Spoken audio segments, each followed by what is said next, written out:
मुख गुहा में भोजन में लार मिलाने पर लसला से भोजन का निर्माण होता है, जिसे बोलस कहते हैं। इस बोलस को निगलने के पश्चात यह बोलस आमाशय में प्रवेश करता है। अब जैसे ही बोलस आमाशय में प्रवेश करता है तो आमाशय में प्रवेश करने के पश्चात आमाशय में पाई जाने वाली जठर ग्रंथियां या आमाशय ग्रंथियों के द्वारा इसमें जठर रस का मिश्रण किया जाता है। अब ये जो जठर ग्रंथियां होती है, ये है जठर ग्रंथियां आमाशय में पाई जाने वाली म्यूकोसा लेयर में उपस्थित होती है, म्यूकोसा में उपस्थित। अब आप लोग सोच रहे होंगे कि सर ये म्यूकोसा क्या होती है, तो आप लोगों को थोड़ी सी बातें मैं बता दूं कि जब भी हम आहार नाल की संरचना देखते हैं तो उस आहार नाल के अनुप्रस्थ काट में निम्न स्तर पाए जाते हैं। तो आहार नाल के अनुप्रस्थ काट में जो सबसे बाहर वाला स्तर है, वो सबसे बाहर वाला स्तर कहलाता है सिरोसा। सबसे बाहरी स्तर कहलाता है सिरोसा। अब ये जो सिरोसा स्तर होता है, ये सिरोसा स्तर सबसे बाह्यतम स्तर होता है और ये बना होता है मीजोथेलियम का। किसका बना होता है? मीजोथेलियम। अब आप लोग सोच रहे होंगे कि मीजोथेलियम क्या होता है। ये पढ़ने वाले हैं हम ऊतकों में कि जब हम एपिथेलियल ऊतक की बात करते हैं तो जो विसरल ऑर्गन को ढकने वाला जो एपिथेलियम होता है उसी को हम कह देते हैं मीजोथेलियम। तो ये मीजोथेलियम और साथ में संयोजी ऊतक से मिलकर बना हुआ बाहरी स्तर होता है। ठीक है, तो हम जब सबसे बाहरी स्तर की बात करते हैं तो सबसे बाहरी स्तर होता है सिरोसा। फिर उस सिरोसा के जस्ट नीचे, ये तो हो गया सिरोसा, इस सिरोसा के जस्ट नीचे का जो स्तर होता है उस स्तर में पाई जाती है लंबी वाले पेशियां, यानी संपूर्ण लंबाई में पेशियां। तो इन लंबी वाले पेशियों को कहते हैं अनुदैर्ध्य पेशियां, लॉन्गिट्यूडिनल मसल्स। तो दूसरा स्तर पाया जाता है लॉन्गिट्यूडिनल मसल्स का। अब इन लॉन्गिट्यूडिनल मसल्स यानी अनुदैर्ध्य पेशियों के नीचे फिर एक और पेशीय स्तर पाया जाता है जिसको कहते हैं वर्तुल पेशी स्तर। अब ये जो वर्तुल और अनुदैर्ध्य है, ये दोनों मिलकर कहलाते हैं पेशीय स्तर। तो सिरोसा के नीचे की ओर जो दूसरा स्तर हो गया वो कौन सा हो गया? पेशीय स्तर, जिसके भी दो भाग हो गए, बाहर वाला लॉन्गिट्यूडिनल मसल लेयर एलएमएल और अंदर वाला सर्कुलर मसल लेयर सीएमएल। फिर उसके बाद में उसके जस्ट जो नीचे का तीसरा भाग होता है वो तीसरा भाग कहलाता है सब म्यूकोसा।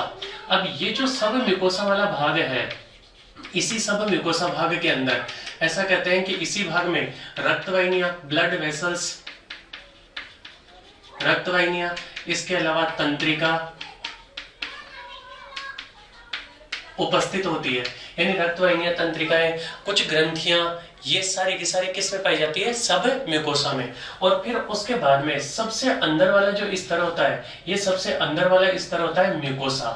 अब ये जो म्यूकोसा वाला स्तर है, इस म्यूकोसा वाले स्तर को आप लोग देख रहे होंगे कि इसमें इस प्रकार से वलन पाए जाते हैं। तो इन वलनों को कह देते हैं आमाशय में तो गैस्ट्रिक रुगे, यानी ये जो वलन होते हैं इन वलनों को आमाशय में कह देते हैं गैस्ट्रिक रुगे या जठर वलन। जबकि यही वलन अगर यदि छोटी आंत्र में पाए जाते हैं तो इनको कह देते हैं रसांकुर। क्यों? क्योंकि वहां पर ये सतह के अवशोषण को बढ़ाने का काम करवाते हैं, जिसके बारे में हम आगे बात करने वाले हैं।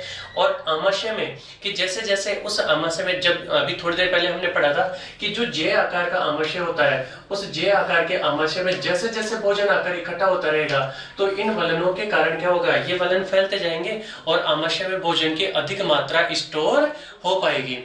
अब ये जो म्यूकोसा वाला स्तर है, इस म्यूकोसा वाले स्तर के अंदर की ओर अगर यदि आप लोग देख रहे हैं तो ये खालिस्तान है, इस खालिस्तान को कह देते हैं ल्यूमेन।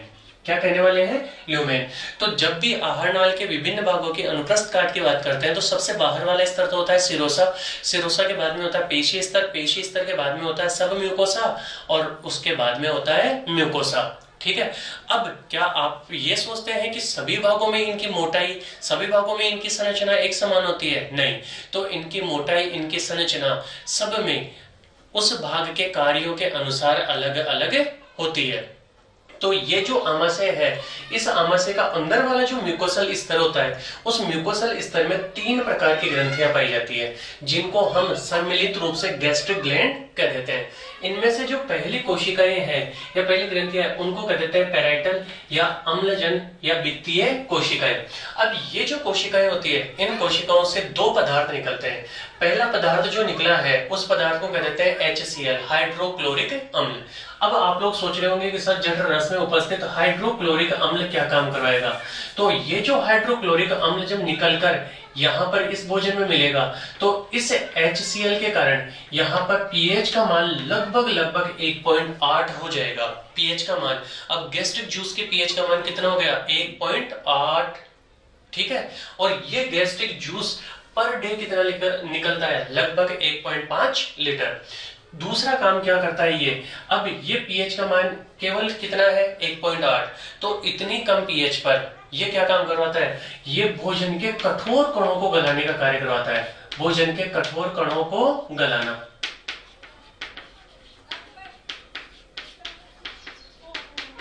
कठोर कणों को गलाने का काम करवाता है।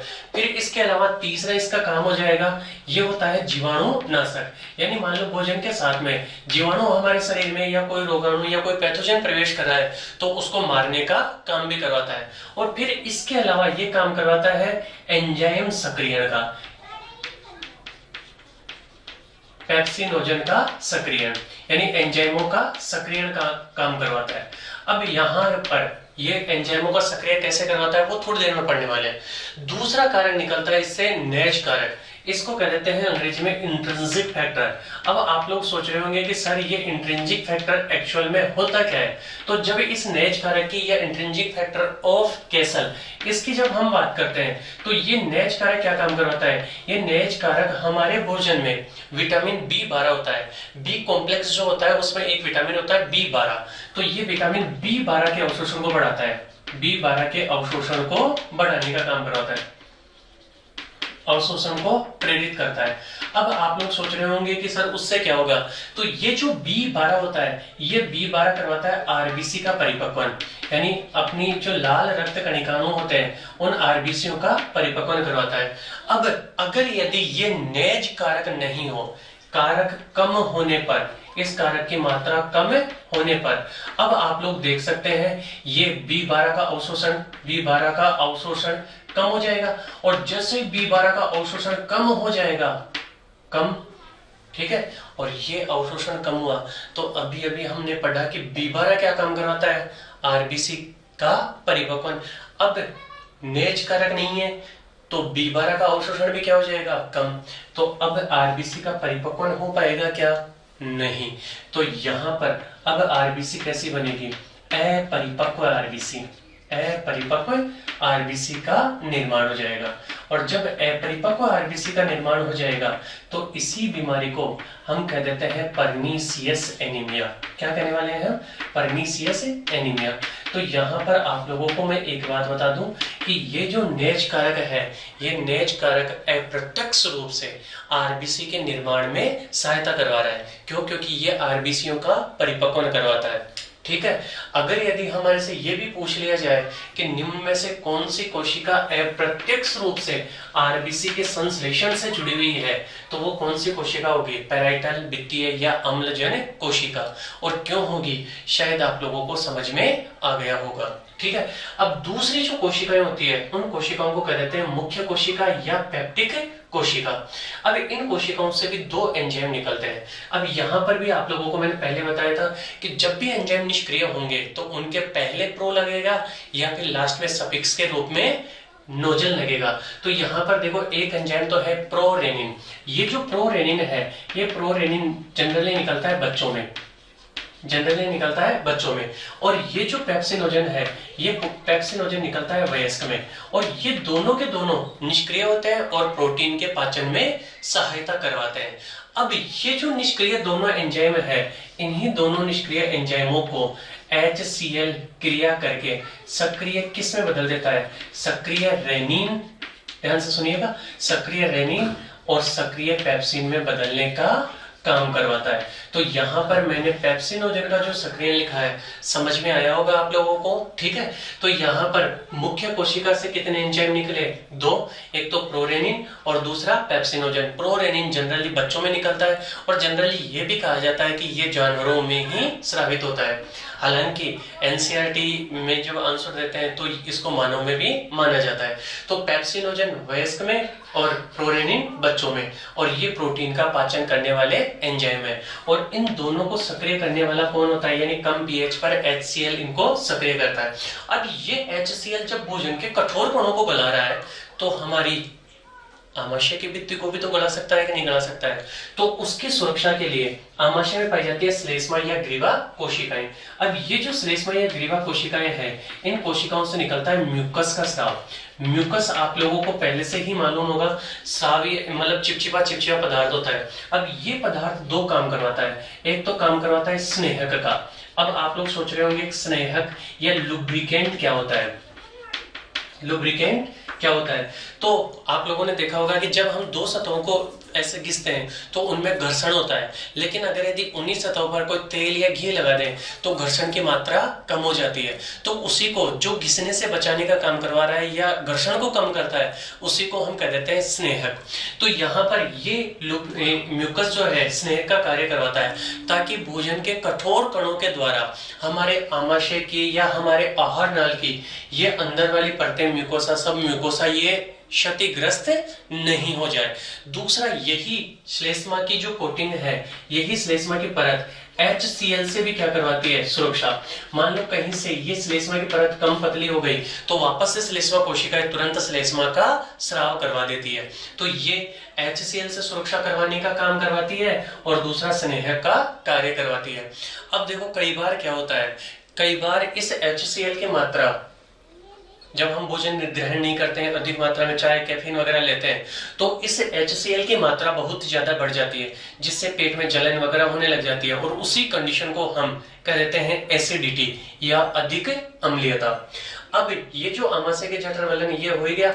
अब ये आमाशय काम क्या करवाता है, ये आमाशय भोजन को 3-4 घंटे के लिए संग्रहित रखने का कार्य करवाता है। ठीक है, अब भोजन संग्रहित है आमाशय में। अब आमाशय में जब भोजन संग्रहित है तो अभी अभी मैंने आपको बताया कि इसके चारों तरफ यहाँ पर मांसपेशियां होंगी, तो ये मांसपेशियां क्या करती रहती है, इनमें इस प्रकार से संकुचन और शीतलन होता रहता है, जिससे इस जो भोजन है, बोलस है, उस बोलस में HCl बिल्कुल अच्छी तरह से या जठर रस अच्छी तरह से मिक्सअप हो जाता है। अब आप लोग सोच रहे होंगे कि ये जठर रस काम क्या करवाएगा। तो देखो जठर रस के कार्य की जब हम बात करते हैं तो जठर रस के कारण पीएच कितनी हो जाती है, 1.8। अब आप लोगों को मैंने बताया अभी थोड़ी देर पहले कि जो जितने भी एंजाइम होते हैं वो एक निश्चित पर्टिकुलर पीएच पर कार्य करते हैं। तो हमारा लारीय एमाइलेज कितने पीएच पर कार्य कर रहा था, 6.8 पर। तो अब यहाँ पर पीएच कितनी हो गई, 1.8। तो पीएच 1.8 होने के कारण लारीय एमाइलेज निष्क्रिय हो जाता है, और लारीय एमाइलेज निष्क्रिय होने के कारण स्टार्च का पाचन बंद हो जाता है। ठीक है, यही कारण है, आप लोगों को मैं बता दूं, पीएच कम होने के कारण ही हम दालों के साथ में तो नींबू पानी या ऐसे खट्टे पदार्थ ले लेते हैं, परंतु कभी चीनी के साथ में खट्टे पदार्थ यानी जैसे चावल में चीनी मिलाकर फिर उसके साथ में नींबू प्रयोग में नहीं लेते। अब देखो फिर उसके बाद में दूध में कैसीन प्रोटीन, दूध में कौन सी वाली प्रोटीन, कैसीन, और उसको ये कन्वर्ट कर देता है कैल्शियम पेराकेसिनेट यानी दही में बदल देता है। अब देखो प्रोटीन, अब इन प्रोटीन पर एक तो है रेनिन जो कि सक्रिय करने का काम किसने किया, HCl ने। क्यों, पीएच कितनी हो गई, 1.8। अब यहाँ पर ये रेनिन किस में निकलता है, ये रेनिन निकलता है बच्चों में, और पेप्सिन किस में निकलता है, वयस्क में। अब ये इन प्रोटीनों को पेप्टोन्स और पेप्टाइड में तोड़ देंगे। अब जैसे ही जठर रस और बोलस, मुख गुहा से आया था, जठर रस और बोलस जैसे ही मिलता है तो आमाशय की पेशियों के कारण या जठर पेशियों के कारण ये एक अर्ध तरल संरचना में बदल जाता है, जिसको काइम कहते हैं। अब ये जो काइम बना है आमाशय में, इस काइम को थोड़ा थोड़ा करके, कायम को थोड़ा थोड़ा करके पूरा एक साथ नहीं जाएगा, थोड़ा थोड़ा करके, किसके द्वारा, जठर निर्गम या पाइलोरिक अवरोधनी द्वारा, पाइलोरिक अवरोधनी द्वारा अब इस भोजन को मुक्त किया जाएगा, ग्रहणी में मुक्त। अब ग्रहणी आप लोगों को मालूम होना चाहिए, ड्यूडेनल पार्ट, जो कि किसका है, छोटी आंत्र का भाग है। अब भोजन के शेष घटकों का या बाकी घटकों का पाचन छोटी आंत्र में संपन्न होता है।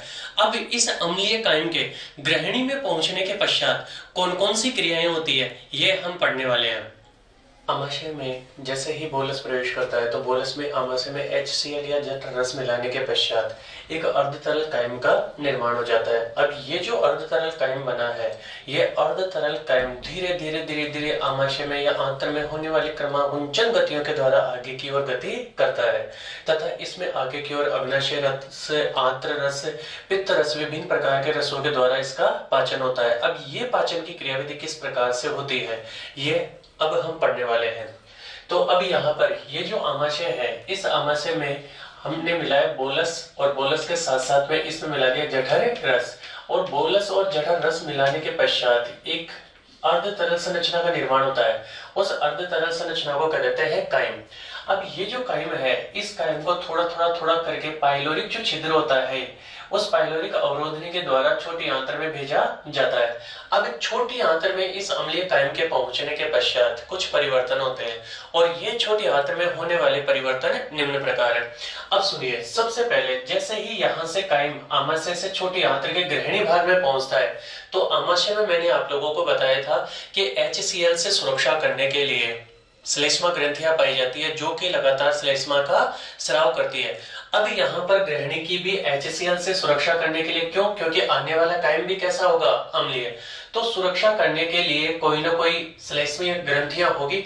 तो ये जो छोटी आंत्र ग्रहणी भाग है, इस ग्रहणी की उपश्लेष्मा में या सब म्यूकोसा में ब्रूनर की ग्रंथियां पाई जाती है। अब ये जो ब्रूनर की ग्रंथियां हैं, इन ब्रूनर की ग्रंथियों से श्लेष्मा का स्राव होता है, और वो श्लेष्मा का स्राव इस कायम के HCl से ग्रहणी की कोशिकाओं की सुरक्षा करने का कार्य करता है। दूसरा, ये जो आंत्र है, इस आंत्र से कई GIP या गैस्ट्रिक इनहिबिटरी पॉलीपेप्टाइड या फिर गैस्ट्रिक हार्मोन या फिर जो कह सकते हैं डाइजेस्टिव हार्मोन निकलते हैं। वो हार्मोन अलग अलग तंत्रों पर, अलग अलग अंगों में अलग अलग क्रिया करते हैं। जैसे यहां से निकलने वाला हार्मोन, पहला हार्मोन सेक्रेटिन, सेक्रेटिन यहां से निकलकर रक्त के द्वारा अग्नाशय ग्रंथि में जाता है, और अग्नाशय ग्रंथि में जाने के बाद में अग्नाशय रस में, जैसा कि मैंने आपको बताया है, अग्नाशय रस में जल होता है, लवण होते हैं और अग्नाशयी एंजाइम होते हैं। तो ये अग्नाशय रस में लवणों के निर्माण को प्रेरित करता है। दूसरा, इसी ग्रहणी भाग से निकलता है कोलिसिस्टोकाइनिन CCK। अब ये CCK क्या काम करवाता है? मैंने आपको बताया है कि लीवर की जो कोशिकाएं होती है, यकृत की जो कोशिकाएं होती है, उन कोशिकाओं के द्वारा पित्त रस का निर्माण होता है। उस पित्त रस को यकृत वाहिनियां इकट्ठा करके पित्ताशय में लाकर डाल देती है।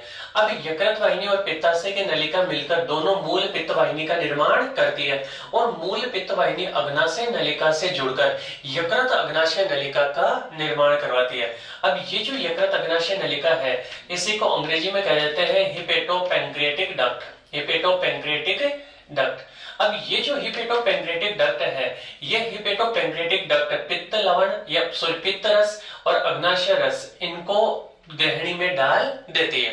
अब ये अग्नाशय रस और पित्त रस क्या काम करेंगे, ये हम थोड़ी देर बाद में पढ़ने वाले हैं।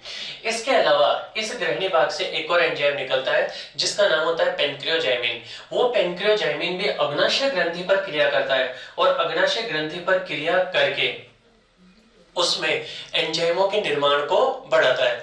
अब जैसे ही भोजन यहाँ से कायम में पित्तरस अग्नाशय रस का मिश्रण होने के बाद में ये छोटी आंत में आता है। अब छोटी आंत में पाचन की क्रिया किस प्रकार से होगी, ये समझने से पहले हम थोड़ी सी बातें छोटी आंत्र की आंतरिक संरचना के बारे में भी जान लेते हैं। तो यहाँ से मैं ये छोटी आंत्र की अनुप्रस्थ काट यहाँ पर बनाने जा रहा हूँ। तो हम जब छोटी आंत्र की अनुप्रस्थ काट की संरचना देखते हैं, तो मैंने आपको पहले भी बताया था कि आहार नाल के किसी भी भाग की हम अनुप्रस्थ काट बनाए, तो उसमें सबसे बाहर का जो स्तर होता है वो बना होता है संयोजी उत्तक और उपकला का, मीजोथेलियम का, और उस स्तर को कह देते हैं सिरोसा। इस सिरोसा के जस्ट नीचे वाला जो स्तर होता है, उस नीचे वाले स्तर को कह देते हैं पेशीय स्तर। और मैंने आपको पहले ही बताया, पेशीय स्तर में भी बाहर की ओर अनुदैर्ध्य पेशियां और अंदर की ओर वर्तुल पेशियां पाई जाती है। इस पेशीय स्तर के अंदर की ओर का जो स्तर होता है, उस स्तर को हमने नाम दिया है सब म्यूकोसा, उपश्लेष्मा। अब ये जो सब म्यूकोसा होता है, इस सब म्यूकोसा में भी कुछ ग्रंथियां, रक्तवाहिनियां, तंत्रिकाएं पाई जाती है। और फिर उसके बाद में सबसे अंदर का स्तर जो होता है, उस सबसे अंदर के स्तर को कह देते हैं म्यूकोसा। सबसे अंदर के स्तर को क्या कहेंगे? म्यूकोसा। तो आहार नाल के बाकी स्तरों की तरह छोटी आंत्र में भी वही 4 स्तर होता है। सबसे बाहर वाला सिरोसा, सिरोसा के पश्चात पेशी स्तर, फिर सब म्यूकोसा एंड देन म्यूकोसा। अब ये जो छोटी आंत्र की अनुप्रस्थ काट है, इस छोटी आंत्र के अनुप्रस्थ काट में म्यूकोसा और सब म्यूकोसा अंदर की ओर वलित होकर इस प्रकार से अंगुली समान संरचनाएं या उभारों का निर्माण करवाती है। अब ये जो अंगुली समान उभार बन रहे हैं, इन उभारों के अंदर का जो खालिस्तान है, उस खालिस्तान को कह देते हैं ल्यूमेन या अवकाश। अब इन उभारों की जब संरचना को देखते हैं हम, तो यहाँ पर ये जो उभार बने हैं, इन अंगुलियों समान उभारों को कह देते हैं क्रेकरिंग के वलन। क्या कहने वाले हैं? क्रेकरिंग के वलन। अब इन क्रेकरिंगों के वलनों के ऊपर भी छोटी छोटी संरचनाएं पाई जाती है, जो मिलीमीटर आकार की होती है, जिनको विलाई कह देते हैं या रसांकुर कह देते हैं। अब इन क्रेकरिंग के वलनों के मध्य आप लोग देख रहे होंगे कि इस प्रकार से ऐसे ऐसे दरार जैसे संरचनाएं पाई जाती है, और इन दरारों को कह देते हैं लिबरकन के दरार, क्रिप्ट्स ऑफ लिबरकन। अब ये जो क्रिप्ट्स ऑफ लिबरकन होते हैं, इनके अंदर 3 प्रकार की कोशिकाएं पाई जाती है। इनमें से जो पहली कोशिका है, उस पहली कोशिका को कह देते हैं कलश कोशिका। कलश कोशिका। और ये जो कलश कोशिका है, इसी कलश कोशिका को अंग्रेजी में कह देते हैं गोबलेट सेल। अब ये जो गोबलेट सेल होती है, ये गोबलेट सेल होती है यूनिसेलुलर।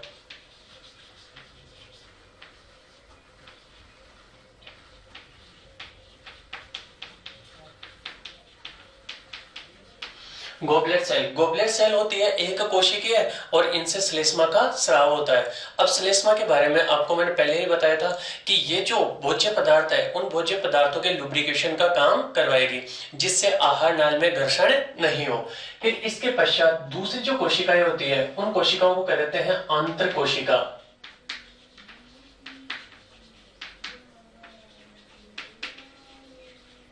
एंटेरोसाइट। अब ये जो एंटेरोसाइट होती है, इन एंटेरोसाइट से निकलने वाली जो एंजाइम है, वो एंजाइम होते हैं हाइड्रोलाइटिक प्रकृति के जल अपघटनी एंजाइमों का स्राव होता है। और इसके पश्चात जो तीसरी कोशिकाएं होती है, उन कोशिकाओं को कह देते हैं मार्ग कोशिका।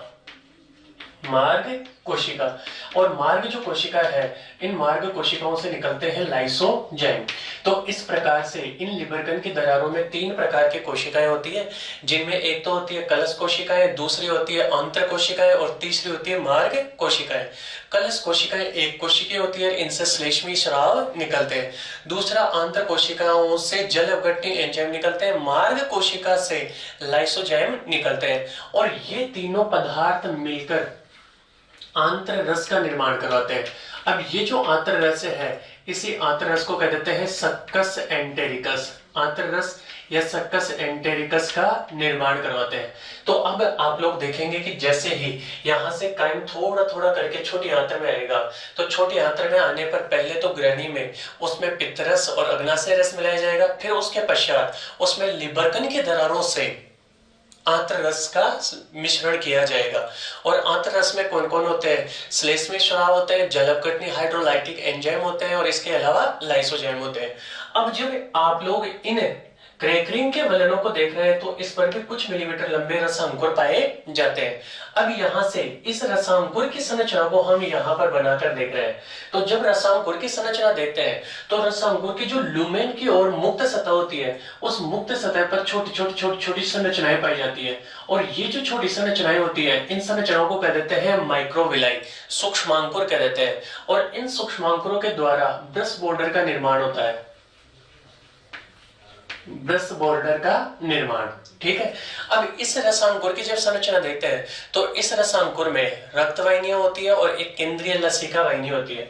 तो इस प्रकार से इस रसांकुर की संरचना को जब आप देख रहे हैं, तो इसमें ये जो केंद्रीय संरचना है, ये केंद्रीय संरचना तो है लसिका वाहिनी। ये केंद्रीय संरचना है लसिका वाहिनी। और उसके दोनों तरफ जो आप लोग देख रहे हैं इस प्रकार की संरचना, ये संरचनाएं है रक्त केशिकाएं। तो ये जो रसांकुर की रक्त केशिकाएं और लसिका वाहिनियां है, ये लसिका वाहिनियां आंत्र से पाचित पदार्थों को अवशोषित करके ले जाने का कार्य करवाती है। तो रसांकुर में केंद्रीय लसिका वाहिनी और परिधीय रक्त केशिकाएं पाई जाती है। अब यहाँ पर ये जो रस है, इन रसों के द्वारा यानी अब तक कायम के अंदर अग्नाशय से अग्नाशय रस, पित्ताशय से पित्त रस और आंत्र से आंत्र रस का मिश्रण हो जाता है। अब ये विभिन्न घटक किस प्रकार से भोजन के विभिन्न घटकों का पाचन करवाते हैं। तो देखिए, सबसे पहले पित्त रस के संगठन में मैंने आप लोगों को बताया है कि लवण होते हैं जिसमें बाइकार्बोनेट भी होते हैं और इसके अलावा सोडियम ग्लाइकोलाइट, टेरोकेलेट, इसके अलावा कुछ मात्रा में कोलेस्ट्रॉल होता है, कुछ मात्रा अधिकांश मात्रा में जल होता है। लेकिन मैंने आपको पहले भी बताया है इस पित्त रस में किसी प्रकार का कोई पाचक एंजाइम नहीं होता। तो इस पित्त रस में जो भी लवण होते हैं, सॉल्ट होते हैं, वो सॉल्ट वसा का पाइसीकरण, इमल्सिफिकेशन करवाते हैं और वसा का पाचन करने वाले जठरीय लाइपेज एंजाइम को सक्रिय करने का कार्य करते हैं। अब आप लोग सोच रहे होंगे कि सर ये पाइसीकरण क्या होता है। तो सुनिए, जब हम पाइसीकरण की बात करते हैं तो वसा जो होती है वो बड़ी बड़ी बूंदों के रूप में पाई जाती है, वसा की बड़ी बूंद। अब ये जो वसा की बड़ी बूंद है, इस बड़ी बूंद का आकार बड़ा है, ठीक है, लेकिन ये जो पित्त लवण है, ये पित्त लवण इस वसा की बड़ी बूंद को और कई छोटी छोटी बूंदों में बदल देने का कार्य करते हैं और यही छोटी छोटी बूंदों में बदलने की क्रिया कहलाती है पाइसीकरण। क्या कहलाएगी? पाइसीकरण। अब ये जो वसा की छोटी बूंदें हैं, इन छोटी बूंदों के बनने से होगा क्या? इससे इनका सतही कुल क्षेत्रफल बढ़ जाएगा और सतही क्षेत्रफल बढ़ जाएगा तो लाइपेज को क्रिया करने के लिए अधिक सतही क्षेत्रफल प्राप्त होगा, जिससे वसा का पाचन आसानी से हो जाएगा। तो पहला कार्य पित्त लवणों ने क्या किया? वसा की बड़ी बड़ी बूंदों को छोटी बूंदों में बदलने का कार्य किया और इस वसा की बड़ी बूंदों को छोटी बूंदों में बदलने की क्रिया को ही क्या कह देते हैं? पाइसीकरण। और पाइसीकरण की क्रिया होने के कारण क्या हो जाएगा? इन छोटी बूंदों का आकार, सतही क्षेत्रफल बड़ा होने के कारण एंजाइम आसानी से क्रिया कर पाएंगे। फिर दूसरा भोजन में आया अग्नाशय रस। मैंने आपको पहले भी बताया कि अग्नाशय रस में जितने भी पाचक एंजाइम होते हैं वो सारे के सारे निष्क्रिय अवस्था में पाए जाते हैं। यदि ये अग्नाशय रस के एंजाइम सक्रिय अवस्था में ही स्रावित होते तो अग्नाशय का ही पाचन कर देते। तो अब अग्नाशय रस और पित्त रस को यकृत अग्नाशय नलिका के द्वारा ग्रहणी में डाला। तो अब इन निष्क्रिय एंजाइमों को, अग्नाशय रस के निष्क्रिय एंजाइमों को सक्रिय करना होगा। तो इनका सक्रियण किस प्रकार से होता है? तो जैसे ही अग्नाशय रस के अंदर, याद कीजिए आप लोगों को बताया है, इसमें ट्रिप्सिनोजन निष्क्रिय होता है। इस ट्रिप्सिनोजन एंजाइम पर एक आंतरीय श्लेष्मा से एक एंजाइम आता है जिसका नाम होता है एंटेरोकाइनेज। ये एंटेरोकाइनेज एंजाइम इसे ट्रिप्सिनोजन को सक्रिय करके ट्रिप्सिन में बदल देता है, यानी ट्रिप्सिनोजन से सक्रिय ट्रिप्सिन का निर्माण हो जाता है। अब ये जो सक्रिय ट्रिप्सिन है, ये बाकी जितने भी एंजाइम है उन सभी अन्य सभी एंजाइम का क्या करवाएगा? सक्रियण। और अन्य सभी एंजाइम का जैसे ही सक्रियण करवाएगा तो सक्रियण करवाते ही पाचन की क्रिया प्रारंभ हो जाएगी। ये सारा का सारा कार्यक्रम ग्रहणी में ही प्रारंभ हो जाता है। अब विभिन्न भोजन के घटकों का पाचन किस प्रकार से होगा? तो सुनिए, अब तक मैंने आप लोगों को बताया था कि हमारे शरीर में जितने भी कार्बोहाइड्रेट होते हैं वो कार्बोहाइड्रेट में अधिकांश मात्रा तो रहती है स्टार्च की, ठीक है, और स्टार्च और लगभग 30% का पाचन आप लोगों को बताया था मुख गुहा में संपन्न हो जाता है और मुख गुहा में संपन्न होने के पश्चात वो डेक्स्ट्रिन और माल्टोज का निर्माण करवाते हैं। तो इन बड़े कार्बोहाइड्रेट पर यहाँ पर क्रिया करता है एमाइलेज। अब ये जो एमाइलेज है, ये एमाइलेज होता है अग्नाशय रस का एमाइलेज, अग्नाशयी एमाइलेज। अब ये जो अग्नाशयी एमाइलेज होता है ये लारीय एमाइलेज से कई गुना तीव्र होता है। अग्नाशयी एमाइलेज लारीय एमाइलेज से कई गुना तीव्र होता है और यहाँ पर इस अग्नाशय रस में पाए जाने वाले लवण और पित्त लवणों के कारण पीएच का मान अब उदासीन से भी क्षारीय हो जाएगा। यानी पहले अम्लीय जो था वो अम्लीय से उदासीन होगा और फिर उदासीन से अब क्षारीय, और क्षारीय होकर लगभग 7.8 के आसपास में इसका मान हो जाता है। अब ये इसको डाइसैकेराइड में बदल देंगे, द्विशर्कराओं में कन्वर्ट कर देंगे। अब ये द्विशर्कराएं कौन कौन सी है? अब जैसे हम बात करें तो जैसे दूध में पाई जाने वाली लैक्टोज है, इसके अतिरिक्त माल्टोज है, इसके अतिरिक्त सुक्रोज है, ये सारे के सारे द्विशर्कराओं का निर्माण करवा देंगे। कौन करवाएंगे? अग्नाशयी एमाइलेज। ठीक है। फिर उसके बाद में दूसरे आते हैं वृहत जैव प्रोटीन। प्रोटीनों पर आप लोगों को मैं पहले ही बताया था क्रिया करने के लिए ट्रिप्सिन भी है। ट्रिप्सिन के अलावा कल अग्नाशय रस में आप लोगों को बताया था मैंने, काइमोट्रिप्सिन है, काइमोट्रिप्सिन, इसके अलावा इलेस्टेस। अब आप लोग यहाँ पर देख रहे होंगे कि मैं पहले की तरह ना तो ट्रिप्सिन के ट्रिप्सिनोजन लगा रहा हूँ, ना काइमोट्रिप्सिन के काइमोट्रिप्सिनोजन लगा रहा हूँ, ना इलेस्टेस के प्रो इलेस्टेस लगा रहा हूँ। क्यों? क्योंकि अब ये सारे के सारे एंजाइम निष्क्रिय नहीं, सक्रिय अवस्था में है। फिर इनसे निर्माण हो जाएगा पेप्टाइडों का, पेप्टाइड। ठीक है। फिर इसके बाद में आ जाती है वसा। वसा पर क्रिया करने वाले एंजाइम का नाम होता है लाइपेज, और लाइपेज इस पर क्रिया करके निर्माण करवा देता है वसीय अम्ल का, वसीय अम्ल, और साथ में बना देता है ग्लिसरॉल, वसीय अम्ल और ग्लिसरॉल। वसा पर लाइपेज के क्रिया से वसीय अम्ल और ग्लिसरॉल का निर्माण हो जाता है। तत्पश्चात हम बात करें न्यूक्लिक अम्लों की। अब न्यूक्लिक अम्लों की जब हम बात करते हैं तो न्यूक्लिक अम्ल दो प्रकार के होते हैं, एक तो डीएनए और एक आरएनए। तो इन न्यूक्लिक अम्लों पर क्रिया करने वाले एंजाइम के लिए आप लोगों को मैंने कहा था कि ये है न्यूक्लिएज। ठीक है, जो अग्नाशय रस में पाया जाता है। अब न्यूक्लिक अम्ल न्यूक्लियोटाइड के बहुलक होते हैं। Nucleic acids are polymer of nucleotides. तो ये अपने मोनोमर न्यूक्लियोटाइड में डिवाइड हो जाता है। अब यहाँ तक कि ये जो पाचन की क्रियाविधि हो रही है, ये सारा का सारा पाचन हो रहा है अग्नाशय रस द्वारा। ये पाचन की क्रियाविधि किसके द्वारा हो रही है? अग्नाशय रस के द्वारा। तो अग्नाशय रस किसको किस में बदल देता है? कार्बोहाइड्रेट जितनी भी होती है उनको डाइसैकेराइड में बदल देता है, प्रोटीनों को पेप्टाइड और पेप्टोन्स में बदल देता है, वसा को वसीय अम्ल और ग्लिसरॉल में। इसके अलावा न्यूक्लिक अम्ल न्यूक्लियस एंजाइम के द्वारा न्यूक्लियोटाइडों में कन्वर्ट हो जाते हैं। अब इससे आगे का जो पाचन का कार्य होता है, ये आगे का पाचन का कार्य होता है आंत्र रस के द्वारा। तो आंत्र रस में लैक्टोज का पाचन करने के लिए लैक्टेज एंजाइम होता है, जो कि एक तो ग्लूकोज और एक गैलेक्टोज का निर्माण करवाता है। ग्लूकोज प्लस गैलेक्टोज का निर्माण करवा देगा। ठीक है। फिर इसी प्रकार से माल्टोज पर क्रिया करने वाले एंजाइम का नाम है माल्टेज, जो कि दो ग्लूकोज का निर्माण करवा देगा। और इसके पश्चात सुक्रोज पर क्रिया करने वाले एंजाइम का नाम है सुक्रेज। अच्छा, सुक्रेज को ही इन्वर्टेज एंजाइम भी कहते हैं, जो कि एक तो बनाएगा ग्लूकोज और एक बना देगा फ्रक्टोज। इस प्रकार से अब ये इन डाइसैकेराइड के भी मोनोसैकेराइड हो गई, जिनका कि आगे यहाँ पर पाचन संभव नहीं है।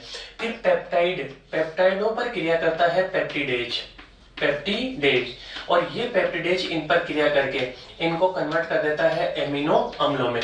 और आप लोगों को मैं बता दूं कि प्रोटीन एमिनो अम्लों के ही बहुलक होते हैं, यानी प्रोटीनों की सबसे छोटी इकाई कौन हो गई? एमिनो अम्ल। अब ये जो न्यूक्लियोटाइड है, इस न्यूक्लियोटाइड का निर्माण भी तीन चीजों से होता है, शर्करा, नाइट्रोजनी क्षार और फास्फोरिक अम्ल। तो इस न्यूक्लियोटाइड पर जो एंजाइम क्रिया करता है वो एंजाइम कहलाता है न्यूक्लियोटाइडेज। न्यूक्लियोटाइड पर क्रिया करने वाला एंजाइम न्यूक्लियोटाइडेज। अब ये जो न्यूक्लियोटाइडेज है, ये इनको बदल देता है फास्फोरस में, फास्फोरस, और प्लस में साथ में बना देता है न्यूक्लियोसाइड। अब ये जो न्यूक्लियोसाइड है, इस न्यूक्लियोसाइड का फिर से निर्माण होता है दो चीज, एक तो शर्करा और एक होता है नाइट्रोजनी क्षार। तो अब इस पर जो क्रिया करने वाला न्यूक्लियोसाइड पर जो क्रिया करने वाला एंजाइम है, उस एंजाइम को कह देते हैं न्यूक्लियोसाइडेज। और न्यूक्लियोसाइडेज इस पर क्रिया करके एक तो बना देता है शर्करा, और शर्करा के तत्पश्चात साथ में बना देता है नाइट्रोजनी क्षार, जिनका आगे पाचन संभव नहीं है। तो इस प्रकार से बड़े वाले जितने भी मैक्रोमोलिक्यूल्स या बड़े आकार के अणु होते हैं, उन सभी अणुओं का पाचन अग्नाशय रस के द्वारा ग्रहणी वाले भाग में पूर्ण हो जाता है। और बाकी ये जो छोटे अणु होते हैं, इन छोटे अणुओं का पाचन, ये सारा का सारा पाचन आंत्र रस के द्वारा होता है। आंत्र रस के द्वारा। तो वृहत जैव अणुओं का पाचन होता है अग्नाशय रस के द्वारा, और जो छोटे अणु बन जाते हैं वृहत जैव अणु के अपघटन से, उनका पाचन हो जाता है आंत्र रस के द्वारा। ठीक है, इस प्रकार से लगातार आंत्र के अंदर अब धीरे धीरे धीरे धीरे धीरे धीरे आमाशय से कायम आगे की ओर मूव करता रहेगा, और आगे की ओर मूव करने पर उसमें अग्नाशय रस, आंत्र रस और इसके अलावा पित्त रस का मिश्रण होगा। और ये अग्नाशय रस, आंत्र रस और पित्त रस भोजन के विभिन्न घटकों का पाचन करके उस भोजन के घटकों को उसकी एकलक इकाइयों मोनोमर्स में विघटित कर देते हैं। इस प्रकार ये जो आंत्र का ल्यूमेन वाला भाग है, इस ल्यूमेन वाले भाग में लगातार पाचन होने के कारण यहाँ पर पाचित पदार्थों की मात्रा धीरे धीरे धीरे धीरे बढ़ जाती है। अब इन पाचित पदार्थों का अवशोषण कैसे होता है, ये अब हम पढ़ने वाले हैं। पाचित पदार्थों का अवशोषण किस प्रकार से होता है।